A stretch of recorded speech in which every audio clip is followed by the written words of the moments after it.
Second में Nifty gap up gap down bullish और bearish, ये कैसे समझेंगे? देखिए, समझने के लिए हम लोग को एफआई के डेटा को रीडिंग करना पड़ेगा। ठीक है, तो एफआई का डेटा यहाँ पे क्या कहता है? देखिए, कैश में तो बहुत ज्यादा कुछ एफआई ने बाई करके वो लोग नहीं गए, बिकॉज 50 करोड़ का कुछ बाइंग किया नेट में।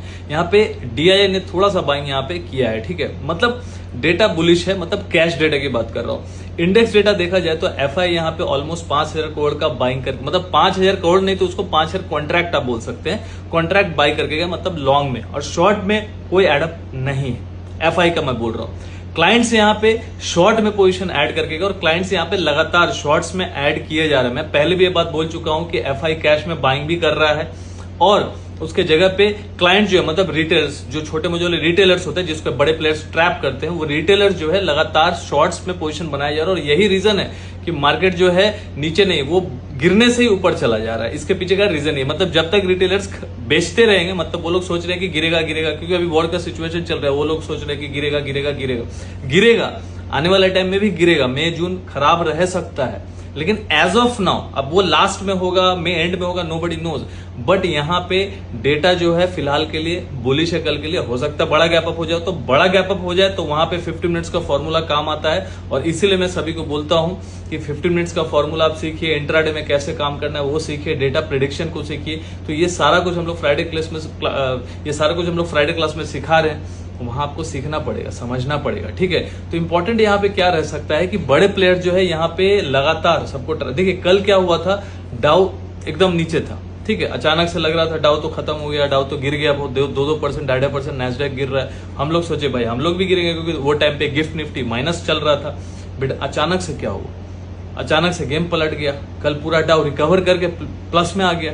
आज अभी डाउ ऑलमोस्ट यहाँ पे 0.1% ऊपर है, नैस्डैक 1.5-2% ऊपर है। तो भाई ऑपरेटर्स का गेम है आपके साइड में। ये चीज कल वीडियो बना के भी बोला, आपको क्या पता कि अभी गिरा हुआ है, हम लोग गैप अप कर जाए और गैप अप करके गिरे। ये भी हो सकता है गैप डाउन करके फिर खींच दे, कुछ भी हो सकता है। तो ये हम लोग के साइकोलॉजी के साथ प्ले करते जो बड़े प्लेयर्स होते हैं। हम लोग सोचते हैं अरे क्या करना चाहिए, आप कोई पोजीशन लेके गए होंगे तो आप सोचेंगे भाई क्या करना चाहिए। आप कॉल लेके गए होंगे, पुट लेके गए होंगे, आपको समझ नहीं आएगा आप क्या करेंगे, थीटा डी के यहाँ पे हो जाएगा, क्योंकि इंडिया विक्स हाई है।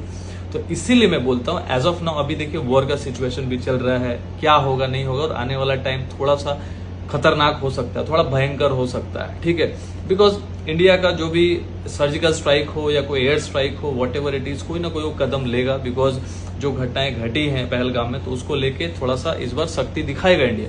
तो इस पे आपको ध्यान रखना चाहिए। अब देखिए ये चीजें कोई जानता नहीं कि कब क्या होगा, लेकिन हम लोग को ध्यान रखना चाहिए कि हाँ अभी तेजी तो हो रहा है, तेजी हो रहा है।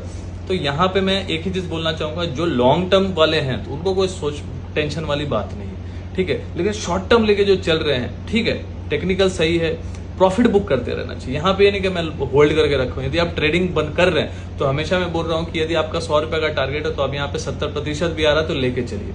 आप ये मत सोचिए कि मेरा टारगेट पूरा अचीव होगा, क्या पता किसी दिन घूम जाए, नोबडी नोस। तो यहाँ पे अनसर्टेनिटी बनी हुई है और मार्केट में कुछ भी हो सकता है। कोई जरूरी नहीं कि डाउ ऊपर है तो हम लोग भी ऊपर होंगे, हो सकता है हम लोग ऊपर होकर सस्टेन ना करें। देखिए मैं ये नहीं बोल रहा हूँ, मैं कल की बात नहीं कर रहा हूँ, मैं एक बात बोल रहा हूँ ऑल ओवर। तो यहाँ पे हम लोग को ध्यान ये रखना चाहिए कि बहुत ज्यादा यदि आप भारी पोजीशन से लेके गैप अप गैप डाउन के चक्कर में ऑप्शंस में ट्रेड कर रहे हैं, फ्यूचर में ट्रेड कर रहे हैं, तो भारी नुकसान भी हो सकता है। तो यहाँ पे सबसे इंपॉर्टेंट क्या है कि मैं अभी भी बोल रहा हूँ कि पूरा जो 2025 है वोलेटिलिटी बढ़ा रहेगा, लाइक ऊपर नीचे बहुत ज्यादा करेगा। तो ये बेटर होगा कि यहाँ पे इंट्राडे ही ऑप्शंस में कर रहे हैं काम या फ्यूचर में कर रहे हैं। यदि कर रहे हैं तो इंट्राडे ही करके सल्टा देना चाहिए। जो 15 मिनट का फॉर्मूला हम लोग बताते हैं कि भाई 15 मिनट का फॉर्मूला एक डे रेंज मिल जाता है, उसमें आप एक स्टॉप लॉस ले लो, काम करो, हटाओ, काम खत्म। एक रिस्क टू रिवॉर्ड लेके चलो।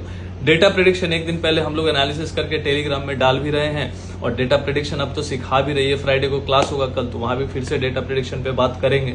लास्ट क्लास हम लोग डेटा प्रेडिक्शन किए भी, उसका रिकॉर्डिंग भी हम लोगों ने टेलीग्राम में छोड़ दिया है। हालांकि हम लोग रिकॉर्डिंग देने वाले नहीं थे, बट रिकॉर्डिंग दे दिया ताकि स्टूडेंट्स उसको रिवाइज कर पाए। तो इंपॉर्टेंट क्यों है फ्राइडे क्लास को ज्वाइन करना, ताकि आप चीजों को समझें। ये गैप अप गैप डाउन के चक्कर में कभी कभी कैपिटल का सफाया हो जाता है, और इससे क्या होगा, मार्केट में आउट हो जाएंगे। आपको लगेगा कि मार्केट सट्टा बाजार है, क्योंकि सट्टा बाजार देखो हम लोगों ने बनाया ना। हम लोग यदि गैम्बलिंग करना चाह रहे हैं, हम लोग सोच रहे हैं कि तुक्का लगा रहे कल गैप अप, भले हो जाए, लेकिन कितनी बार होगा, तुक्का बार बार नहीं चलता है। तो लॉजिक के साथ यदि आप काम करेंगे, रिस्क टू रिवॉर्ड के साथ यदि आप काम करेंगे, आपका लॉस भी होगा तो वो एथिकल होगा, लॉजिक भरा होगा। लेकिन मैं गैप अप सोच के लेके जा रहा हूं, कल कॉल चल गया तो, कल पुट चल गया तो, कैंडल ये बना है, कैंडल का क्या है, कैंडल तो कभी भी खराब बन जाएगा। तो यहां पे ऐसा रिस्क ना ले दोस्तों। एज ऑफ नाउ अनसर्टेनिटी बनी हुई है, कभी भी कोई भी न्यूज आ सकता है, भले 5 दिन बाद आए, 10 दिन बाद आए, 15 दिन बाद आए, 20 दिन बाद आए, आएगा जरूर। वो टाइम पे आप क्या करेंगे, ठीक है। तो यहाँ पे निफ्टी देखिए as of now chart bullish है, मैं बार बार बोल रहा हूँ चार्ट बुलिश है। जब तक 22,820 के नीचे क्लोजिंग नहीं करता है, वीकली क्लोजिंग नहीं करता, तब तक टेंशन लेने वाला बात कोई है नहीं। और नियर बाई जो पोजीशन है जो मैंने बता दिया 22,800, उसके नीचे का क्लोजिंग ही बेयर अटैक को दावत देगा, बेयर को दावत देगा। उसके ऊपर जब तक है मार्केट ठीक है। और as of now near buy support देखेंगे तो 24,000 का राउंड जोन है एकदम, जिसको बोलते हैं ना साइकोलॉजिकल पॉइंट है। तो वो जोन होगा एक साइकोलॉजिकल सपोर्ट की सब 24,000 के नीचे फिर फिसलेंगे तो थोड़ा फिसल सकते हैं 23,300 तक। बैंक निफ्टी में जब तक 56,100 ब्रेक नहीं करता और उसके ऊपर क्लोजिंग नहीं करता तो नया फ्रेश बाइंग नहीं आएगा। तो हम लोग को ध्यान क्या रखना है कि भाई 56,100 के ऊपर बैंक निफ्टी, तो इसलिए मैंने बोला बैंक निफ्टी को थोड़ा अवॉइड ही करना चाहिए। हालांकि निफ्टी में चल रहे हैं, सेक्टर वाइज चल रहे हैं, तो बहुत सारे सेक्टर्स मैंने कैश लर्निंग क्लास में बताए थे, defence sector, IT sector, energy sector, तो सब भाग गए। वो बॉटम पे एकदम बताया था जब 21,900 चल रहा था ना, पहली बार जब हम लोग 21,900 की तरफ गए थे, वो टाइम की बात कर रहा हूँ। वो टाइम पे डिफेंस मतलब 60% गिरे हुए थे। तो इसीलिए मैं बोलता हूं यदि आपको स्टॉक इन्वेस्टिंग को सीखना है, समझना है, सेक्टर को कैसे पकड़े, स्टॉक्स कौन सा पकड़ना चाहिए। आज के रेट में स्टॉक्स लोग कोई भी कुछ भी लेके बैठ जाते हैं, उनको कोई फंडामेंटल पता नहीं, कोई बोल दिया, कुछ भी बोल दिया, ले लिया।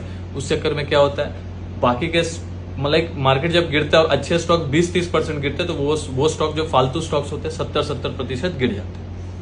तो इसलिए बोलता हूं दोस्तों, सीखना स्टार्ट कीजिए, आपको समझना पड़ेगा। ये लाखों रुपया लॉस करने से अच्छा कुछ चंद पैसे खर्च करके स्टडी ले लीजिए, सीख लीजिए, स्टॉक्स के फंडामेंटल सीख लो, प्राइस टू अर्निंग रेशियो क्या होता है, शेयर होल्डिंग पैटर्न क्या होता है, कैसे चार्ट प्रॉपरली देखा जाता है। सिर्फ एक कैंडल देखने से कि ग्रीन है, रेड है, 15 मिनट देख लिया, 30 मिनट देख लिया, कॉल पुट कर लिया, उससे आप स्टॉक मार्केट में लंबे टाइम तक आप टिक नहीं पाएंगे। तो टिकने के लिए देखिए, हम लोगों ने फ्राइडे क्लास स्टार्ट किया किस चीज के लिए, एटलीस्ट आप पहला कदम रखिए सीखने के लिए, ठीक है। हम लोगों ने इतना कम फीस क्यों रखा हुआ है, क्यों इतना कम फीस रखा हुआ, ताकि मैं चाहता हूं कि आप लोग पहले सीखना स्टार्ट कीजिए, इंडेक्स की लर्निंग कीजिए। आप जो कॉल पुट कर रहे हैं एटलीस्ट उसको सीखिए, समझिए कि एक रिस्क टू रिवॉर्ड पे भी काम किया जा सकता है। जब यदि आपका ट्रेड एक्टिवेट होता है 15 मिनट के फॉर्मूला पे, आप करेंगे, उसके साथ साइकोलॉजी, उसके साथ आपका डेटा प्रेडिक्शन, सब कुछ एड ऑन होगा, तो धीरे धीरे क्या होगा, एक चैनलाइज होंगे आप, अलाइंड होंगे, आपको प्रॉपर सेटअप पता होगा कि हाँ यदि मैं ये कर रहा हूं तो विथ लॉजिकल ये कर रहा हूं, ठीक है। और वो भी मैं बोलता हूं कि 100 रुपए आपके पास कैपिटल है तो उसमें से 10 रुपए ही ऑप्शन में ट्रेडिंग करना चाहिए, ऑप्शंस को कैरी नहीं करना चाहिए until unless you don't know hedge आपको पता है कैसे आप ब्रह्मास्त्र करेंगे, या कैसे फ्यूचर ऑप्शन को हेज करेंगे, कैसे स्प्रेड बनाएंगे, या कैसे आरएन counter, whatever it is, if you are doing hedge, if you are carrying your position with hedge, like options position यदि आप हेज करके कैरी करो तो आपको पहले से पता है कि हाँ भाई इतना लॉस है, इतना प्रॉफिट है। तो ये सब चीज आपको सीखना पड़ेगा यदि आप उसमें ऑप्शन से फ्यूचर में काम करना चाहते हैं। आपको हेजिंग को अच्छे से समझना होगा।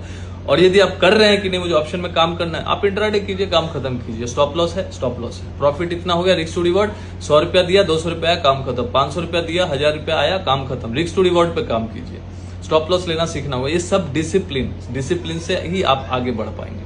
ये गैप अप गैप डाउन के चक्कर में कुछ होगा नहीं। बाकी मैंने निफ्टी और बैंक निफ्टी का आपको अच्छे से रेजिस्टेंस सपोर्ट बता दिया है, जो भी है, जो सपोर्ट है जो मैंने एग्जैक्टली बता दिया है। यदि 24,000 के नीचे फिसलते हैं निफ्टी में और उसके नीचे वीकली क्लोज होता है तो एक बार के लिए 23,350 भी जाएंगे। एक्चुअल स्ट्रॉन्ग सपोर्ट जो होगा 22,800 का, और जो हमारा बैंक निफ्टी है, बैंक निफ्टी का एक्चुअल सपोर्ट जो है 54,500 600, इसके नीचे हम लोग यदि वीकली क्लोज करके तो फिर खराब हो जाएगा। एज ऑफ नाउ ठीक है, चार्ट इज बुलिश, लेकिन 56,100 के ऊपर भी जब तक नहीं निकलते और उसके ऊपर भी डेली क्लोजिंग एटलीस्ट नहीं करते तो फिर उसमें भी बहुत बड़ा तेजी नहीं आएगा, बार बार जाके रजिस्ट करेगा। तो अभी नो ट्रेडिंग जोन में, अभी नो ट्रेडिंग जोन में, दोनों नो ट्रेडिंग जोन में, ठीक है। तो देखना यह है कि क्या किया जा सकता है। जो टेक्निकली हम लोग जो वीकली एनालिसिस करते हैं, कल फ्राइडे क्लास में करेंगे। आज रात को 10 बजे हम लोग लाइव में मिलते हैं, वहां थोड़ा और टेक्निकल चार्ट्स के बारे में थोड़ा विस्तार से टेक्निकल लेवल्स पे चर्चा करेंगे, तो वहां जरूर जुड़िएगा। और आई होप ये वीडियो आप लोगों के लिए कहीं ना कहीं एक एडिशनल इन्फॉर्मेशन लेके आएगा, जिससे आपका स्टडी में एक और एड ऑन आया होगा और आपने कुछ सीखा होगा। यदि वीडियो अच्छा लगा होगा तो जरूर से जरूर लाइक कीजिएगा, कमेंट कीजिएगा और शेयर कीजिएगा, और फॉलो हमारे चैनल को कर लीजिएगा। Thank you for watching.